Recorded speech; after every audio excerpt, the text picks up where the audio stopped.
Hello and welcome home. My name is Dejan Ristic, and this is New Future Leaders, where you come to explore the tools on how to usher in our humankind's new future. A future where everybody in the world knows God and is connected with God in the truest, most pure, loving, beautiful sense. And there's universal peace, no more war. All the arms will have been beaten into plowshares, and we're going to all live in harmony. God's children will take care of each other and will always be kind to each other. And that's what the Jewish people is here for. I'm not officially Jewish. I'm actually working on it, but this is what the Jewish people are here for, is to be a light to the nations. And the Torah, the Bible, and the whole God's plan is predominantly, as Rabbi Tovia Singer told me recently personally, it's mostly for the nations, for the Goyim. The Jews are here to light the spark. So the Jewish people are here to help humankind. And it's up to each individual person to appreciate that.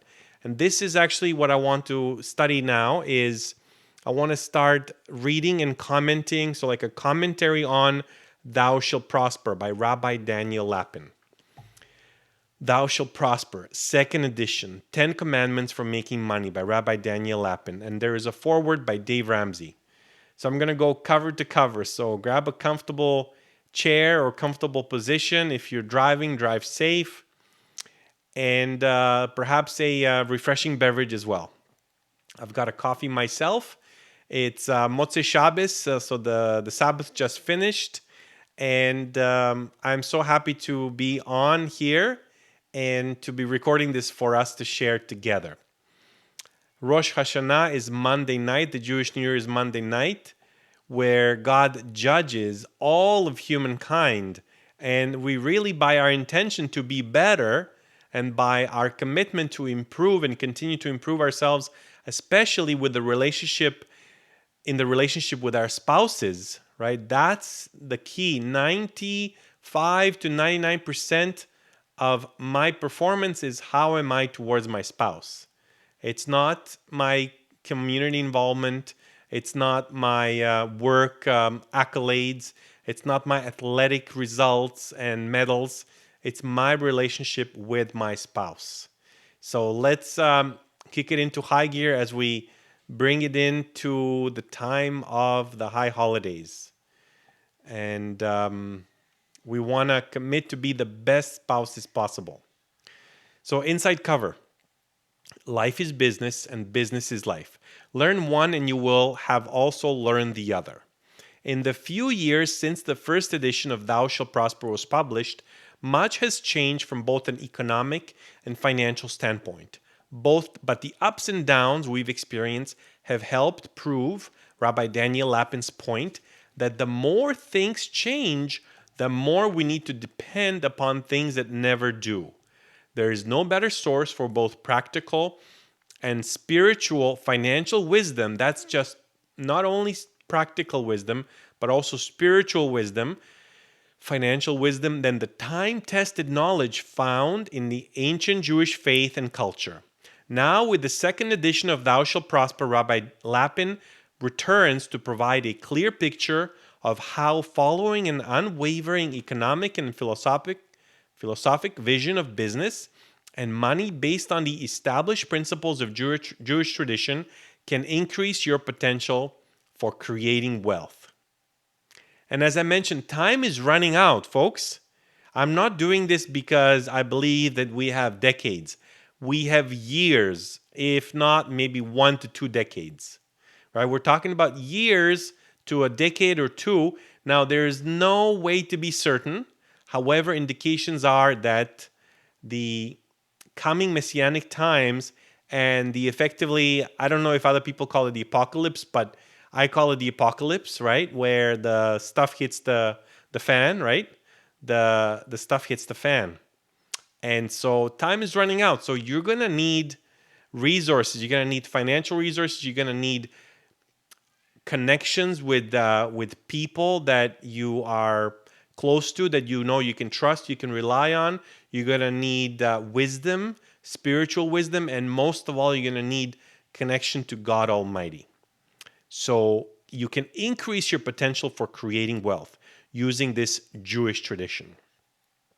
While unprecedented events have changed the world we live in, the 10 fundamental commandments outlined throughout these pages, which relate to both business and money, are as relevant as ever.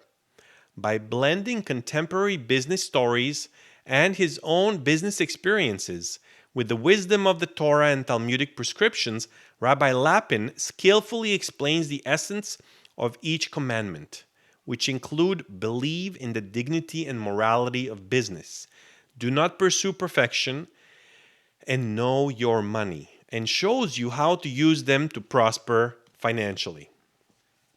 Along the way, Rabbi Lapin also highlights new examples that will help you excel during difficult economic times and addresses important concepts such as being in business for yourself, avoiding the trappings of a wage slave, changing with the times, learning to become a leader, and much more, so that you may apply each principle to your life. Rabbi Lapin suggests engaging and accessible action steps to start you immediately on the path to prosperity. With the second edition of Thou Shalt Prosper as your guide, you'll quickly discover the powerful wealth-producing principles that lie at the root of Jewish success and learn how to apply them to your own endeavors. No matter what your faith or background, the insights found here will put you in a better position not only to maximize your potential, but also help those around you. Rabbi Daniel Lapin is a radio talk show host and author. He co-founded Pacific Jewish Center in Los Angeles with media personality Michael Medved and was named one of the top 50 rabbis in America by Newsweek. Rabbi Lapin is a headline speaker for hundreds of synagogues, churches, companies, and organizations. His Torah teaching programs reach over 100,000 followers worldwide. Rabbi Lapin lives with his family on an island near Seattle. Okay, I know. It takes some patience to get through like the full book. So I'm not going to read the contents, but there's about 15 chapters or so. The 10th commandment is never retire. Then we got the epilogue and the notes, and of course the index. So I'm going to start with the foreword. So if you're having a question that's on your mind right now, I want you to put it in the comments, and I'm going to do my utmost to get to all the comments. If you want to contact me personally, at the moment, that can be done by my personal email, anderistic@gmail.com. That's anderistic@gmail.com. And I would love to hear from you. Forward. I didn't grow up. Okay, so who is the forward by? Is none other but Dave Ramsey, the creator of the Total Money Makeover, the creator of Financial Peace University. That's what's up. I didn't grow up as a rich kid, but I did grow up as a business kid. My father had this fantastic entrepreneurial attitude, and he taught me about goal setting, hard work, and focused intensity. I remember going up to him one summer when I was 12 and saying, "Dad, I need some money." He replied, "You're 12 years old. You don't need money. What you need is a job." So I got to learn about cutting grass that summer. More than that, I learned about setting goals, marketing, and determination. I printed up business cards and built up quite a little enterprise. The more important business lesson my dad taught me was that money comes from work. Don't talk to me about what you deserve or what you're entitled to. No one is going to hand you anything. This has been true since the beginning of time. You've got to leave the cave, kill something, and drag it home. Then it's yours. I'm grateful to my dad for teaching me that lesson from an early age, especially since it's an attitude that I don't see much anymore. Recently as yesterday, I heard that faith is indicated by your attitude and your enthusiasm, right? If you have an positive attitude and you have enthusiasm, it indicates you're a person of faith, that you have a faith that what you're doing is meaningful, purposeful, and you're going places, right? And the universe, the source, God Almighty, God who gave the Torah to the Jews to the Hebrews at that time, at Mount Sinai, that God has you covered. You have faith, therefore you are happy that you're in this life, and even if something that's seemingly negative happens to you, you realize that this too is for the good. That nothing in this world, not even the flutter of a butterfly's wings or the shimmering of a leaf in the wind and the sun, happens as a coincidence. It's all masterfully orchestrated by Ribono Shel Olam, the master of the universe, who is giving us everything we need perfectly. So I'm grateful to my dad for teaching me that lesson from an early age, especially since it's an attitude I don't see much anymore. However, if you're listening to this, you likely have a relatively positive attitude. And I want to affirm you for sticking with this video thus far, because it takes a certain amount of perseverance. It takes a certain amount of persistence, determination, and patience to listen to this, right? And so you're determined. You're determined to have an even better future, and this resource will help you. So stick with us, and you're going to get that much more benefit. Thomas Edison said it pretty well. Opportunity is missed by most people because it is dressed in overalls and looks like hard work. I would be remiss if I didn't put a plug for Nikola Tesla from my people, the Serbian nation, which is that Nikola Tesla was really the genius and that Thomas Edison was really the businessman. So Nikola Tesla unfortunately didn't have the principles of Jewish wisdom, that he was not able to use those principles because he didn't know them, or at least didn't choose to apply them. He was like a genius in the clouds, and so he did all this brilliant work. However, Thomas Edison is the one who commercialized it. So a lot of people think, okay, it's Thomas Edison who invented the light bulb. Think again, it was Nikola Tesla. But I digress. More and more, it seems like people want wealth, but they don't want to work for it. They need a shot in the arm. Okay, well, don't get the vaccine, please. A call back to the virtue, ethics, morality, and importance of business. And that, my friend, is why I love this book. I didn't know of Rabbi Lapin until a friend gave me a copy of Thou Shalt Prosper in a men's Bible study group a couple of years ago. I had never heard of the book before, but I flipped through it and later read it in detail with the study group. Okay, so there are study groups who are learning this very book. I was completely blown, but I flipped through it and later read it with the study group. I was completely blown away, he says. This is Dave Ramsey. It is definitely one of the top financial books I have ever read, and I've read a lot of them, right? So we're reading here one of the very top financial books that exists in humankind. Like, bear this in mind. This is one of the top. That's why I selected it. Because if you follow this, you will increase your prosperity. There's no ands, ifs, or buts. You will increase your prosperity. You will increase your parnasa. You will open up all the channels that your God, your higher power, right, that God has available to you. You're going to open yourself up to that. God simply wants to give to us. He wants to give, and it's up to us to opt into that abundance. So I opt into my abundance, and I invite you to opt into your abundance. And I've read a lot of them, he said, Dave Ramsey. Lapin admits that he is not a star of finance, and that's part of the brilliance of the book. When you read a book written by someone like Bill Gates or Warren Buffett, you have to recognize that these aren't really regular people. Chances are you don't have a Bill Gates living next door to you. All the stars have to line up to have that kind of success. And you get someone like that once in a blue moon. Thou shalt prosper is about regular people. Hallelujah. It's about regular people, and most likely you're a regular person. However, you're not truly a regular person because it takes a person of character to do what you're doing.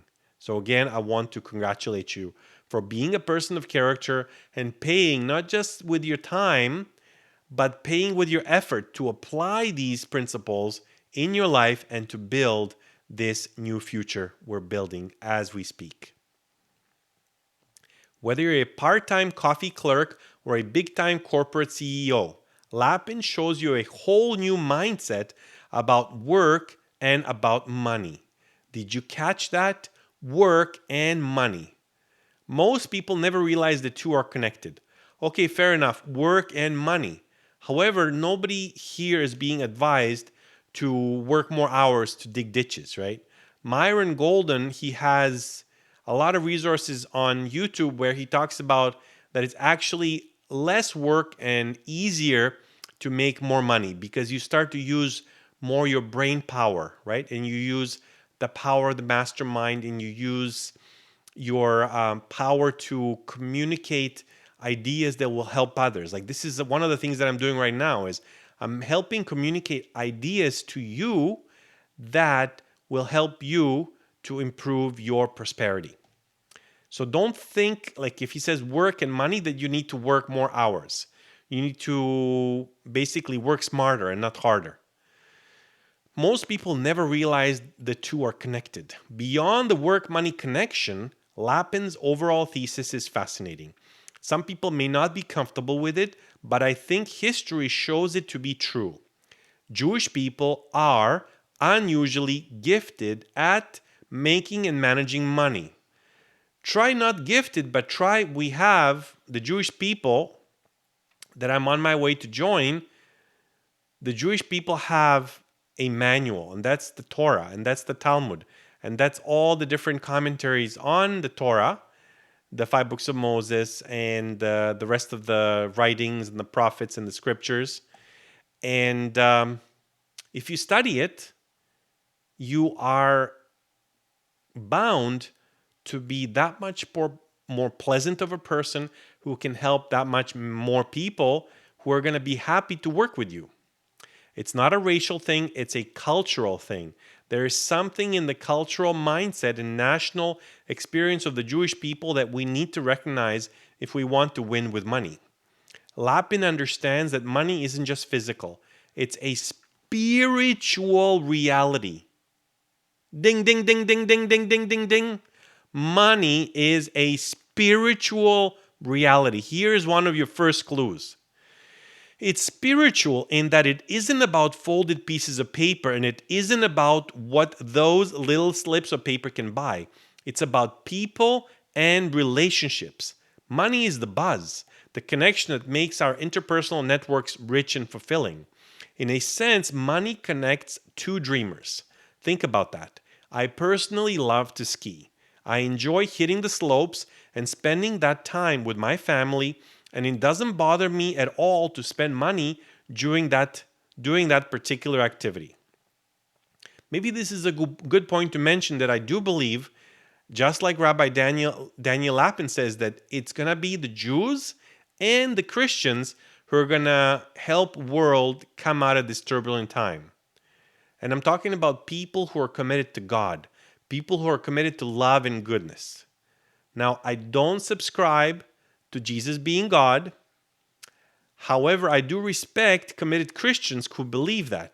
And I believe there is actually a significant aspect or a part of Christians who believe really and truly in the God of Almighty. And then Jesus is like sort of a little tag along to that. And then there are people who are part of the Jesus worship cult, which, you know, strictly speaking, it's wickedness, because God taught us in the Torah that thou shalt not have other gods, and that's wicked to worship pagan gods. However, I'm not going to take that against well-meaning, kind Christians. And so if you're comfortable with my viewpoint on this, and you can, forgive my offensiveness if this offends you, please, I would love you to stick around, as long as we have the understanding that I don't hold back punches, that I tell it as it is, and I want you to find the true God, the God of Israel.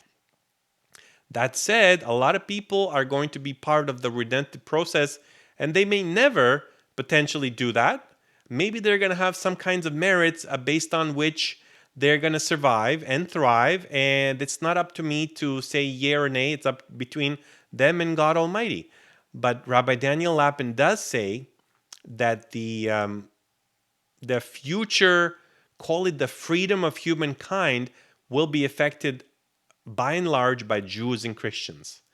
The people who are committed to freedom, to truth, right? And we unite, and we make great things happen. So I imagine, back to Dave Ramsey's foreword here, I imagine it is another person's dream to own and operate a luxury ski resort. He's fulfilled and motivated by providing a great service and outstanding accommodations to skiers. So when I go on vacation, I hand him my money and he hands me my keys and skis. We're both excited about the transaction. We both get what we want and both our dreams are fulfilled. In that moment, it isn't about money. Money is just what facilitated our relationship. These days, however, business and business people are getting a bad rep.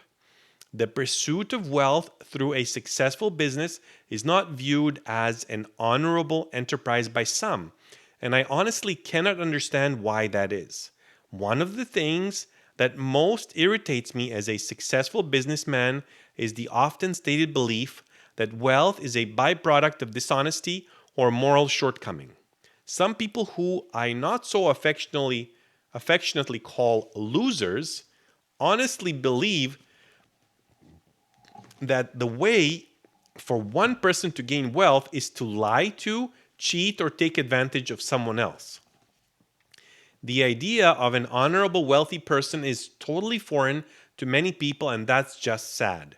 Now, comment by yours truly is that there is such a concept that wicked people get paid out in this world monetarily because any little bits of goodness that they have done, God wants to simply pay them out in this world, and they're going to get babkas, or effectively babkas in the next world.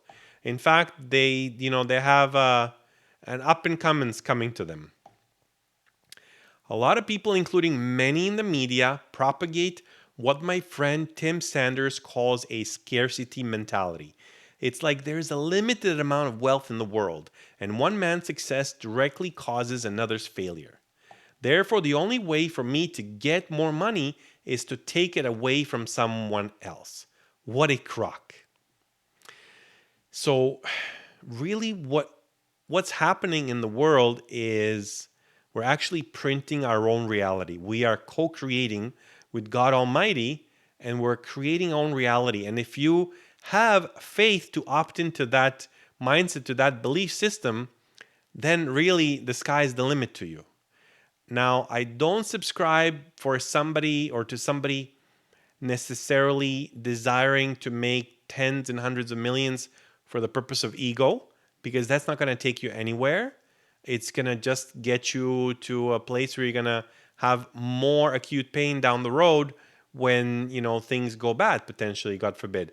But if you have a higher purpose, if you want to build this new future of goodness, of love, of universal peace, and you need money to get there, well, guess what? God's going to help you.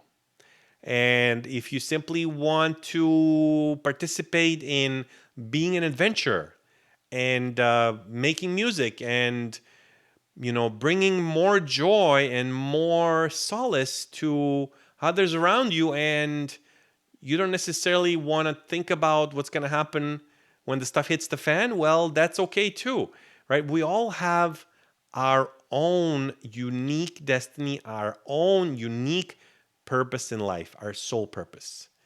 And how do we know what's the right path for us to take? Well, you listen to that small inner voice.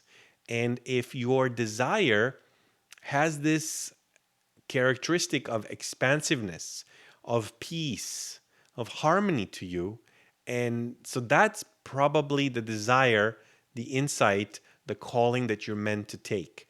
Recently, I had an experience in the last, let's say, 6 weeks, maybe 8 weeks or 2 months, where I had like two beard trims and one haircut that I was like, I wanted to kind of, I wanted different opportunities. One was an opportunity that I shaved my head like down to like a level two so that it's going to match the work uniform of the place that I was applying at.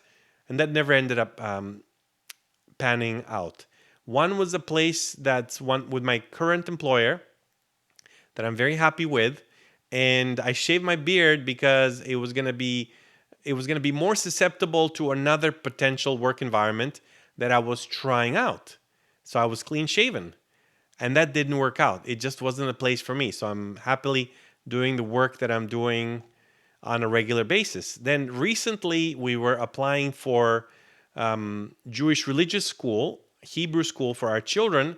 There was one school and we were going in for a family interview for a visit and a tour.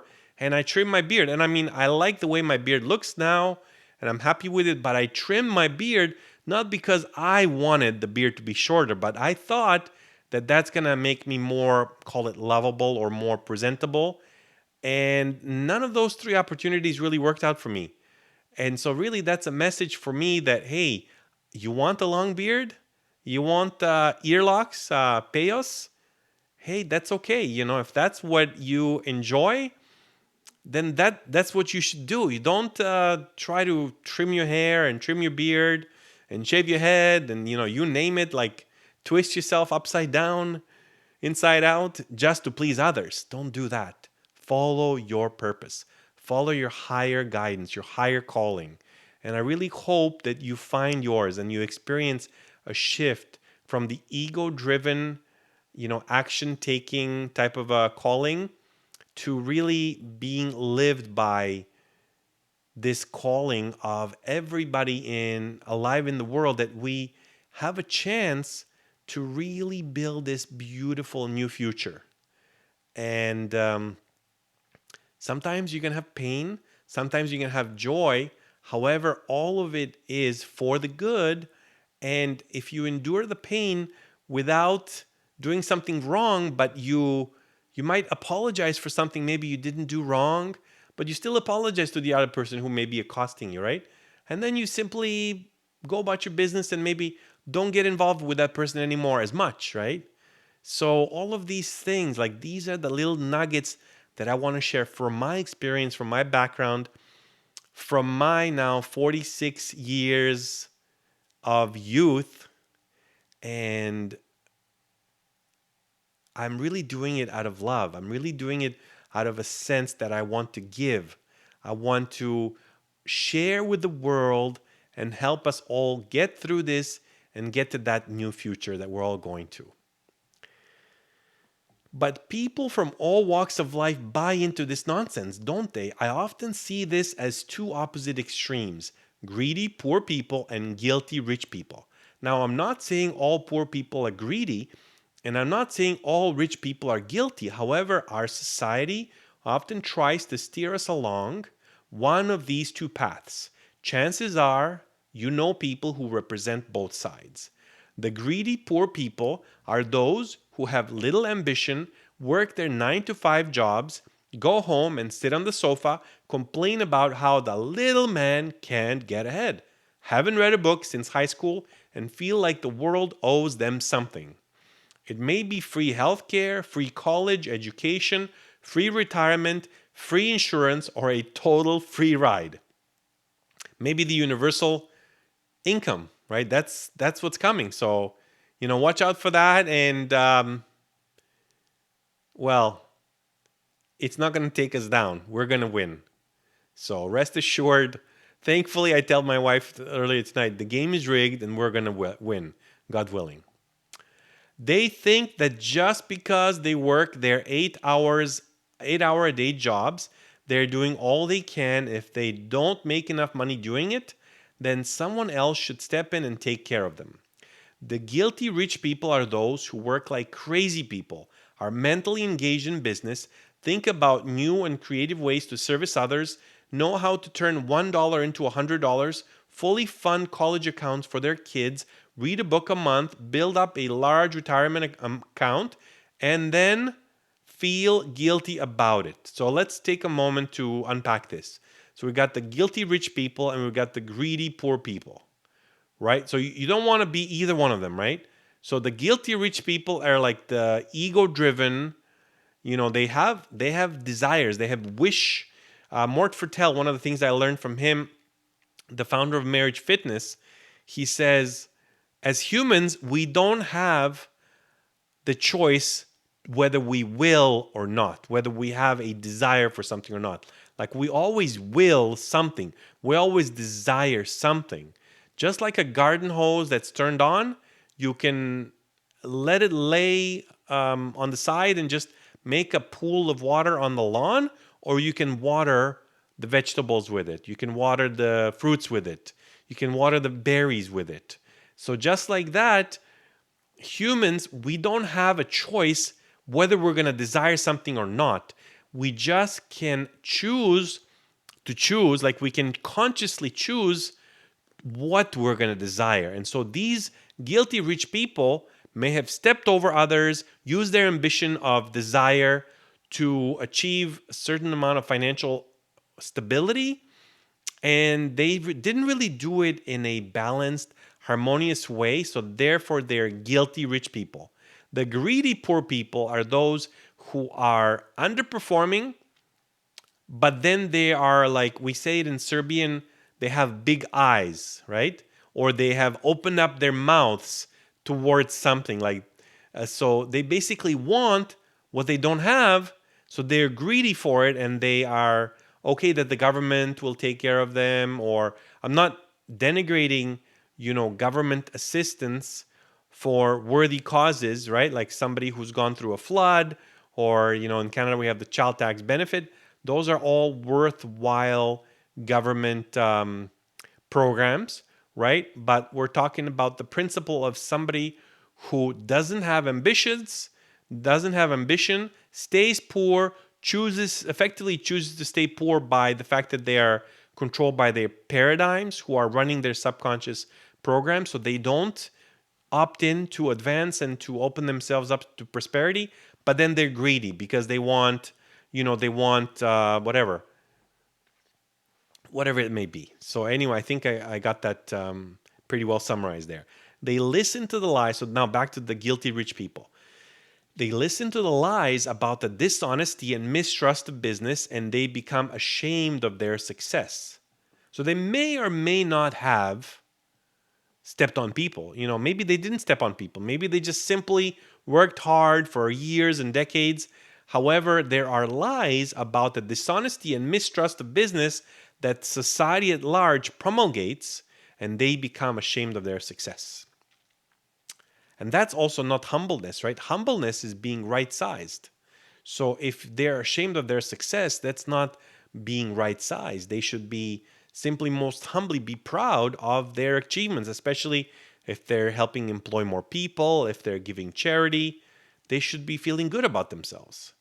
However, that's the other big lie. So this is a huge ding, ding, ding, ding, ding moment, which is that the reason, in my experience, that a lot of people don't succeed at the level that they're destined to is that they play into the lies of their subconscious that they're not lovable. There is a paradigm, there is a program that we've been sold by the spirit of evil that we're unlovable, that we're unworthy. And, maybe when a family member, a mother or father, or both, when we were growing up a few too many times, said, oh, maybe you're stupid, right? Or, oh, don't do that, right? Like kind of yelled, raised their voice at them.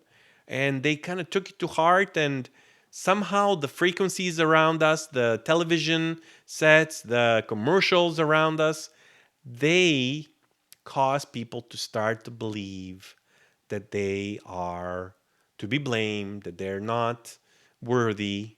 And that's a lie, right? So part of humility is to know that I am perfectly lovable. That is the truth. And if I know that I'm perfectly lovable, I'm perfectly deserving, sure, I made mistakes, but that doesn't make me a bad person.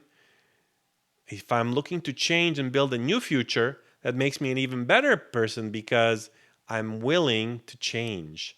And as the Bible says, the righteous person falls 7 times and gets up 7 times.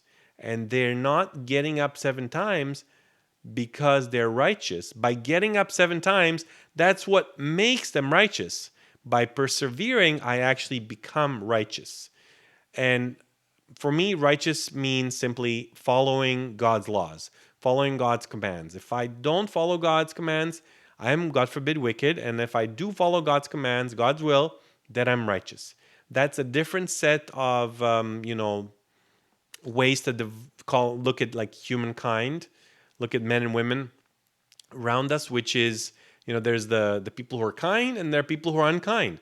But you could have kind people who are actually wicked because they believe in pagan gods, right? Or you could have people who are righteous, they follow the Bible to the letter of the law, but they're actually unkind and they actually even have the spirit of evil within them. So they could be evil, they may not be wicked because they do follow the Bible, but they are effectively evil because of their spirit, and they're unkind and they're selfish, right?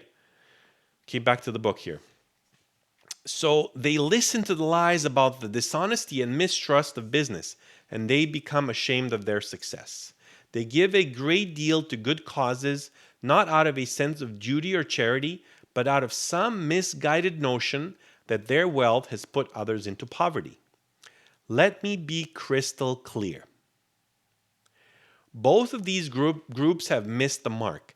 There is a dignity to wealth creation through honorable business that is unlike anything else on earth.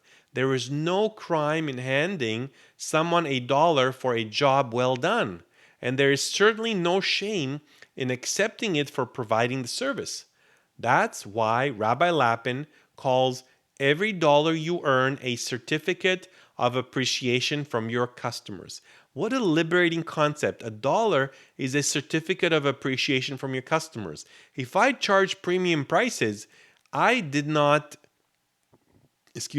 jib somebody. I did not, gouge somebody. If I have a premium, remarkable product and people want to deal with me and purchase from me, whether it be an educational product, whether it be a type of a learning experience, whether it be like a remarkable jigsaw, right?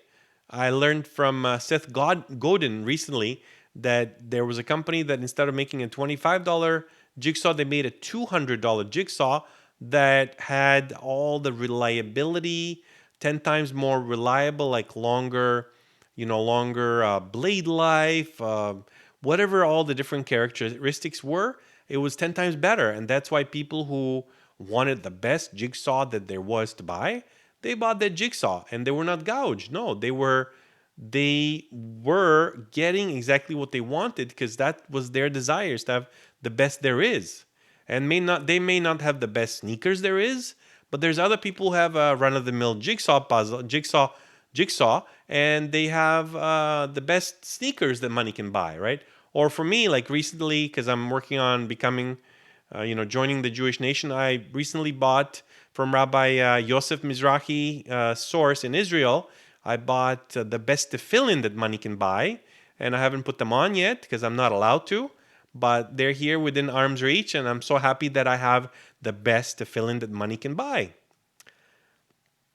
So why am I saying that? Right, certificate of appreciation, right? So if you're charging premium prices because you have a premium product, you have a premium service, and people are truly happy because you take really good care of them, and they want to be associated with you and not the other folks, then you should be most humbly grateful and not feeling guilty that you're having these certificates of appreciation from your customers. And in fact, if you're undercharging, if you're under earning, then that could be a significant negative factor in you opening up your channels of prosperity, and you need to change that.